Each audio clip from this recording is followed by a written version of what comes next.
La paz del Señor sea con la Iglesia Bautista Cristo, la única esperanza. Que el Señor bendiga a la iglesia y les cuide del COVID y les haga prosperar en todo, de una forma sobreabundante, que Dios les bendiga y no les haga falta nada. Dios bendiga a la familia pastoral Castro, a su esposa, a su hija. Dios bendiga su ministerio, sus vidas grandemente y les siga utilizando allá. Un saludo de acá, de Edison Hernández, pastor de la Iglesia Bautista Esperanza en Cristo en Maracay. Un saludo de parte de mi esposa Belkis y de mi hijo Abdías. Es una bendición, es un privilegio el compartir con ustedes un pequeño taller sobre la homilética, y en este caso la elaboración o la estructura de un sermón, de una predicación o de un mensaje. Y hay un texto bíblico acá en la primera lámina que dice así: procura con diligencia presentarte a Dios aprobado, como obrero que no tiene de qué avergonzarse, que usa bien la palabra de verdad. Segunda Timoteo 2:15. Allí el apóstol Pablo está animando, estimulando a Timoteo, su discípulo amado, porque para ese momento en la iglesia de Éfeso estaban discriminándolo, estaban cuestionándolo, y había un grupo que se oponía a que Timoteo fuera el pastor de la iglesia como tal. Pablo está llevando este mensaje a la iglesia y específicamente a Timoteo, que siga adelante en el ministerio, que indistintamente le cuestionen, él debe ejercer su trabajo como obrero. Él tiene que presentar el mensaje de salvación.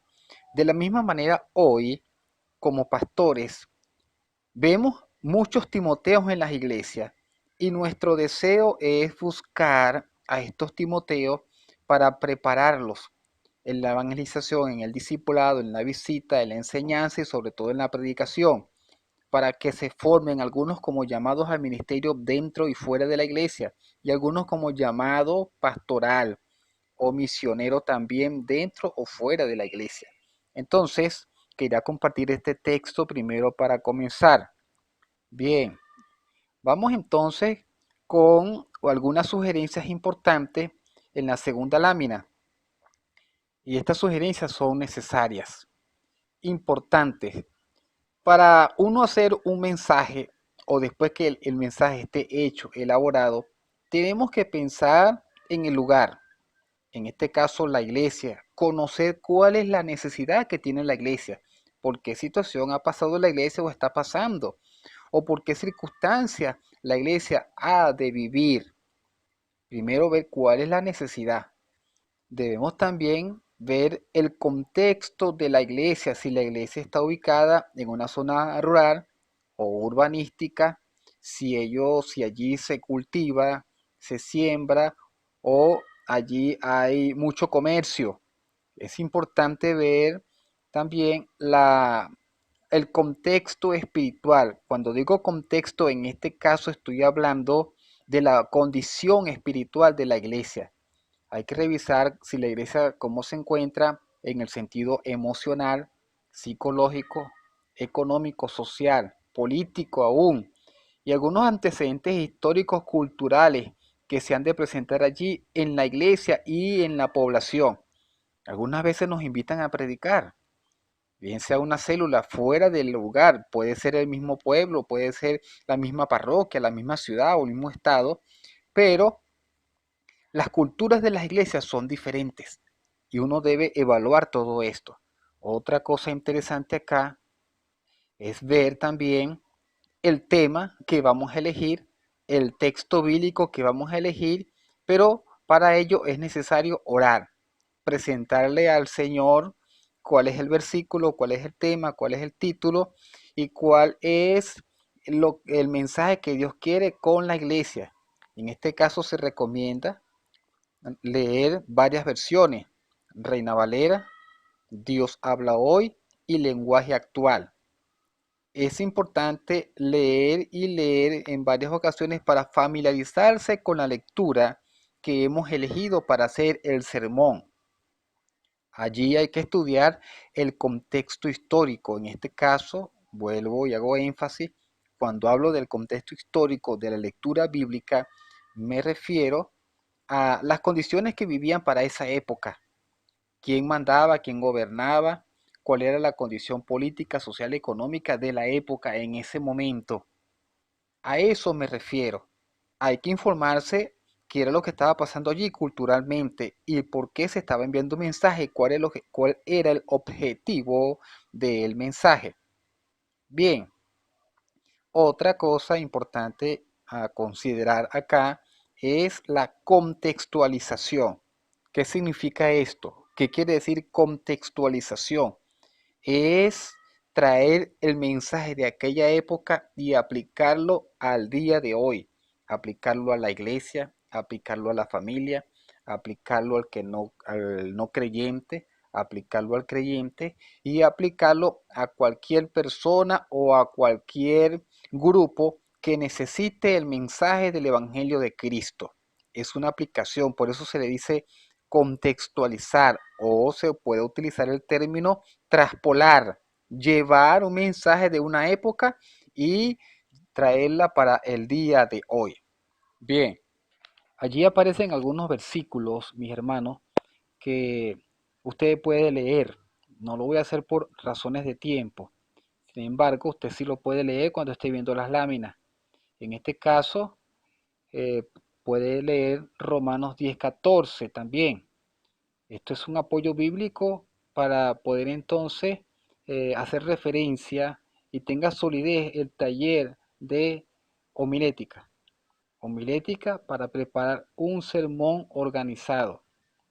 Bien, a grosso modo, la homilética entonces es el conjunto de pasos, es un proceso, es un conjunto de reglas que se aplican para elaborar un sermón extraído de la palabra del Señor, de una lectura bíblica o un versículo bíblico. De hecho, yo elegí en este caso un sermón textual. Un sermón textual es cuando se agarra uno, dos o tres versículos, en este caso un solo versículo. Ahora, la homilética tiene que ver con el objeto de llevar un mensaje al débil, un mensaje a la persona que está en pecado, que está en tinieblas, que está desorientado. Es para fortalecer la fe, es para que la persona conozca el Evangelio de Jesucristo y tome una decisión de fe. Para otros creyentes pueden reconciliarse, para otros pueden comprometerse con el Señor a serle fiel y para otros han de recibir el llamado de servir dentro y fuera de la iglesia y para otros el llamado a ser pastores o misioneros. De tal forma que la predicación del Evangelio tiene que ver con anunciar, proclamar, pregonar, llevar un mensaje en público. La homilética tiene el objetivo de hacer un sermón que quiere decir que se expresa mediante una conversación o un discurso religioso extraído de la palabra de Dios. De tal forma que vamos a ver de una forma resumida la estructura de un bosquejo. Yo las voy a leer rápidamente y luego se han de explicar una por una. Estamos ubicados en la lámina número 4. En primer lugar, el tema. En segundo, el título. Tercero, el texto bíblico. Cuarto, el propósito. 5, la idea principal o idea básica. Sexto, una introducción. Séptimo, es el desarrollo o el cuerpo, el cual está compuesto por divisiones y subdivisiones, que la podríamos llamar puntos o subpuntos. De allí viene la conclusión. También está compuesta por la recapitulación, la persuasión, la invitación y la aplicación. De allí se puede elaborar una oración de transición escrita y una ilustración en el punto número 10. En esta misma lámina está allí el tema. ¿Qué es el tema? El tema es la idea central que data el versículo. Es la idea principal que data la lectura bíblica. Es la idea pertinente que da allí el mensaje que está expreso en la palabra de Dios. En este caso yo coloqué algunos ejemplos del tema. Aparece allí el amor, el perdón, la evangelización o las misiones y la fe. Cada uno de estos temas debe llevar un texto bíblico de apoyo. Para la elaboración de este taller elegí Juan 3:16 para que sea más sencillo de comprender y de entender. Un texto bíblico bastante conocido. Bien, en la lámina siguiente, que es la lámina número 5, vemos allí el título. Es la frase extraída del tema. El título se extrae del texto. El título tiene que llamar la atención al oyente, al público. El título podría ser tres ejemplos que presenté acá. Entre ellos tenemos el amor de Dios. En segundo lugar, el amor compasivo de Dios. Y en tercer lugar, el amor sin frontera. Usted podría agarrar en su cuaderno, colocar varios títulos y elegir cuál es el más apropiado de acuerdo al versículo. Luego hablamos allí del texto bíblico. Si usted va a hacer un tema y un título, no puede estar alejado de lo que diga el versículo. Debe existir una relación. En este caso podría tomar Romanos 5:8 o primera a los Corintios 13 desde el versículo 4 hasta el versículo 8. En la siguiente lámina, la número 6, aparece otro texto bíblico. Es bueno leerlo porque nos apoya y nos da referencia y nos inspira con su espíritu a saber que es un apoyo bíblico al taller que se está realizando. Bien, en esta lámina 6 ha de hablarse acerca del propósito. El propósito tiene que tener un sentido claro. ¿A dónde quiero llegar? ¿Qué quiero conseguir? ¿Cuál es el fin? ¿Qué quiero alcanzar? Esas son preguntas que hay que hacerse cuando uno elabora un sermón. ¿Qué quiero hacer? Yo coloqué allí en este caso algunos ejemplos. El propósito puede ser evangelístico, doctrinal, de santificación o arrepentimiento para que la persona se consagre, puede ser de servicio. Y explico allí acerca del servicio. Bueno, como pastores queremos que los timoteos que hay en la iglesia puedan servir al Señor, que hayan personas con el deseo y tocado por el Espíritu de evangelizar, de enseñar, de predicar, que hayan maestros y utilizar las capacidades idóneas, talentosas que ellos tienen a la obra del Señor, para que el Señor sea glorificado y el Evangelio se predique y se extienda. Bien, en la siguiente lámina tenemos el punto 5, que quiere decir la proposición. Esta es una oración que se escribe gramaticalmente, no es una oración oral, es una oración gramática que se escribe en pocas líneas, no máximo de 3 líneas. La proposición tiene la idea de dar a conocer la verdad central o la verdad principal que se extrae del versículo, del pasaje bíblico o del texto. En este caso, eh, la proposición es la clave del sermón. La proposición tiene que ver con el corazón del mensaje que se ha de desarrollar con el fin de persuadir y modificar la actitud, los pensamientos, la acción que tiene el oyente en ese momento para animarlo a escuchar la palabra y allí convencerlo, redarguirlo mediante el mensaje para que conozca la verdad bíblica. Ese es el objetivo que busca la proposición, dar a conocer la idea que tiene el versículo como tal. He colocado allí dos como ejemplo. En primer lugar, se puede expresar de esta forma. A través del amor de Dios se ha de romper, destrozar toda clase de barrera, obstáculos que impidan conocer ese amor poderoso. Otra que se puede expresar de la siguiente manera. Número 2. Con el amor de Dios en Cristo se ilumina la vida, le da sentido a la vida para sacarlos de las tinieblas de la ignorancia y de la incredulidad. Estas son formas sencillas, claras, transparentes, resumidas, de sacar el corazón del mensaje que extrae el texto bíblico. Esa es la idea de la oración o de la proposición que ha de sacarse antes de cualquier otra cosa. En la lámina siguiente, en este caso la número 8, que nos da a entender acerca de la introducción. La introducción es un resumen del mensaje, es decir, es un mensaje pequeño, en miniatura podría decirse.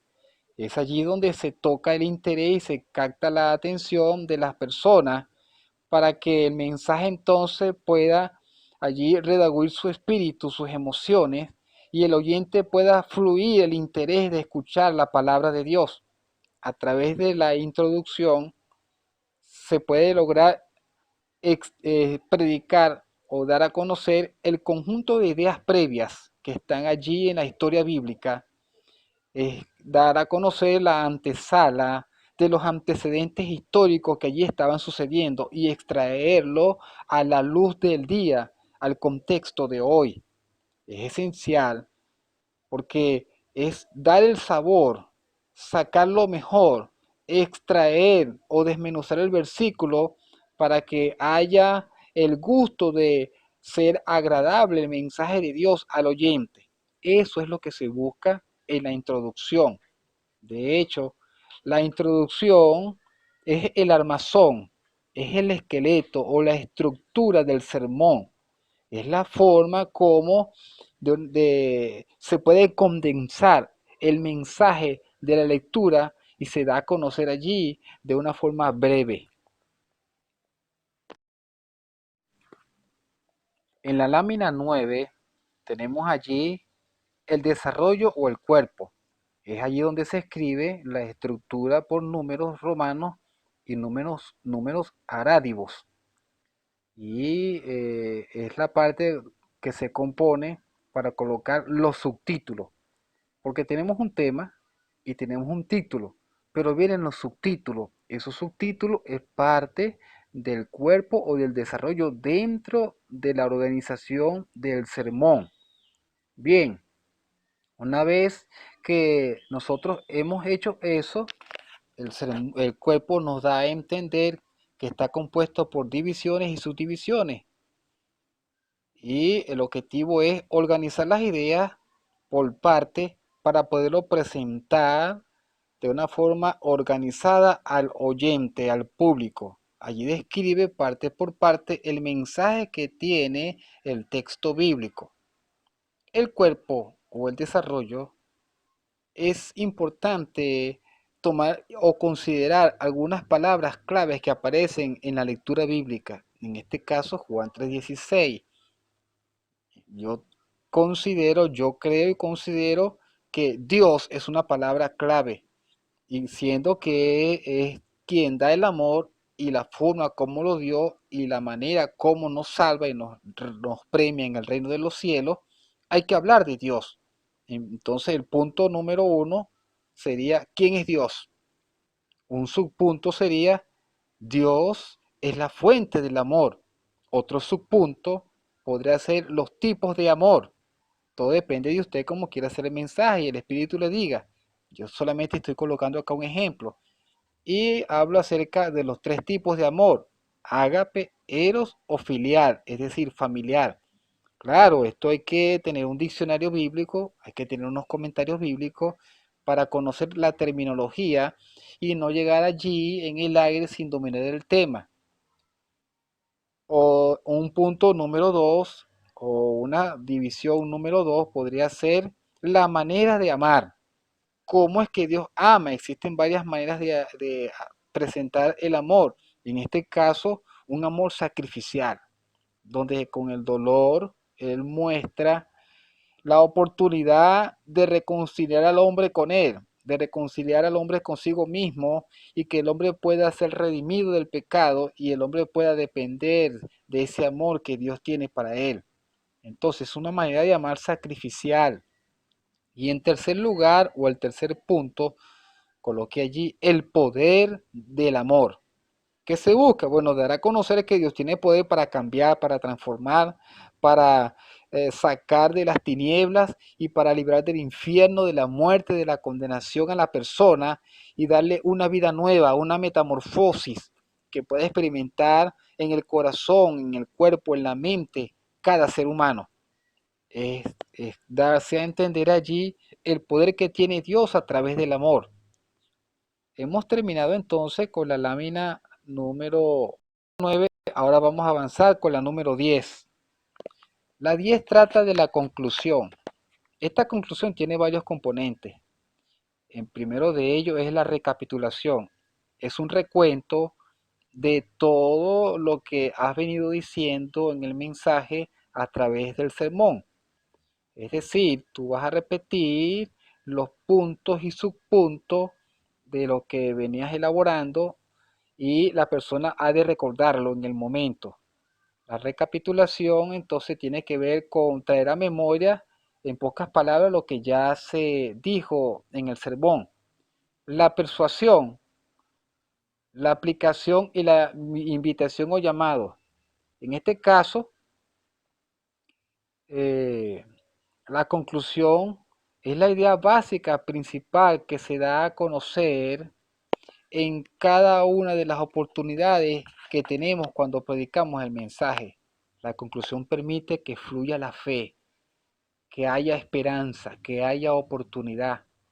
A través de la conclusión nosotros podemos, mediante la Biblia y el Espíritu Santo, traer la idea central, la idea básica de lo que Dios quiere darle al corazón de la persona. A través de la conclusión se tiene que afirmar y reafirmar el contenido del mensaje en cada corazón. Es donde Dios trabaja y constriñe los corazones, donde los exhorta, donde los quebranta, para poder entonces hacer el llamado. En la lámina número 11 están los componentes de la conclusión, entre ellos la recapitulación, que ya se había dicho, que es el resumen, es el conglomerado del mensaje que se presenta para recordar lo que se ha dicho en el sermón. La persuasión es tratar de convencer, como punto número 2, parte de la conclusión. Es convencer a través del mensaje bíblico a que la persona pueda tomar una decisión y el Espíritu Santo pues quebrante y a través de la fe la persona pueda decidir buscar a Cristo, decidir recibirle o reconciliarse para otras personas. Vamos con el tercer punto de la conclusión, tiene que ver con la aplicación. Es tomar la esencia básica, el corazón de la enseñanza del texto bíblico que se da en aquella época y traerlo a la época de ahora. Aquellos hechos y acontecimientos históricos que sucedieron en el momento que el Señor estaba dando su vida en el Calvario, traerlo a este tiempo y enseñarlo y aplicárselo a ellos para que sean quebrantados por el Espíritu Santo y aplicárselo a su vida, siendo que Dios puede salvarle. Dios puede rescatarle en Cristo Jesús a través del poder del amor que vence el pecado, vence la muerte, vence las tinieblas, vence al diablo, vence el infierno y que da vida nueva, abundante y da vida eterna. Es allí donde entonces nosotros estamos interesados en hacer la invitación que está en la página 12. La invitación es la apelación, es el recurso, es el remedio, es lo que se busca que el creyente pueda tomar a través de la palabra del Señor y en ese corazón ya quebrantado, preparado, abonado por el Espíritu Santo para que tome la decisión de entregar su vida a Cristo. Y en esta misma lámina 12 aparece la ilustración, la número 9. El punto 9 de la organización del sermón, de toda su estructura, habla de la ilustración. Claro que las ilustraciones se pueden hacer en todo el sermón. Se puede hacer allí en la introducción, se puede hacer allí en el desarrollo, en el cuerpo, y se puede hacer allí después de ellos también. En este caso yo recomiendo que se use una ilustración acá en el llamado, en la invitación. ¿De qué manera? Bueno, la ilustración es de una forma clara, concisa y precisa, presentar el mensaje de diferentes maneras. Ese mensaje escrito con el objetivo de clarificar, concretar, remarcar o rechazar el pensamiento y la idea central del mensaje de una forma pedagógica, clara y transparente. La pedagogía es la rama de la ciencia, de la enseñanza, que permite ilustrar de varias formas y maneras un mensaje para que el oyente pueda escuchar y pueda comprender. Es como hablarle a un adulto, es como hablarle a un joven, es como hablarle a un anciano del mensaje de la Biblia. Tenemos que buscar los argumentos bíblicos ilustrativos a través de comparaciones, a través de algún pensamiento o a través de un conjunto de ilustraciones que tengamos de la vida diaria. La misma Biblia tiene algunas ilustraciones que se pueden utilizar para que el mensaje se entienda de la mejor manera y la persona entonces ya lista para orar por ella. La oración la que permite entonces el punto número 10, pedir al Espíritu Santo que toque la vida de ellos y que ellos puedan decidir por Cristo y que ellos puedan ser fiel desde ahora y por siempre a través de la fe. Bueno, mis hermanos, ya terminando, entonces les dejé allí dos bendiciones. En la lámina número 13, allí hay un ejemplo de un bosquejo estructurado que ustedes podrían hacer allí en el momento del taller. Y en la lámina número 14 aparece otro ejemplo que ustedes podrían hacer en el momento. Esto es el punto de esto es evaluarnos y autoevaluarnos y saber qué tanto se aprendió del taller. De hecho, el taller lo pueden escuchar en dos oportunidades porque es corto, lleva aproximadamente media hora y tratar de aprender. Es un honor, es un privilegio para mí, es una bendición haber compartido con ustedes este tiempo a través de este pequeño taller de homilética, específicamente en la estructura de un sermón. Un abrazo para la iglesia, Dios me los bendiga. Un abrazo para la familia Castro Villarruel, que la paz sea con ellos y que el Señor siga utilizando grandemente en su ministerio. Dios me los bendiga grandemente.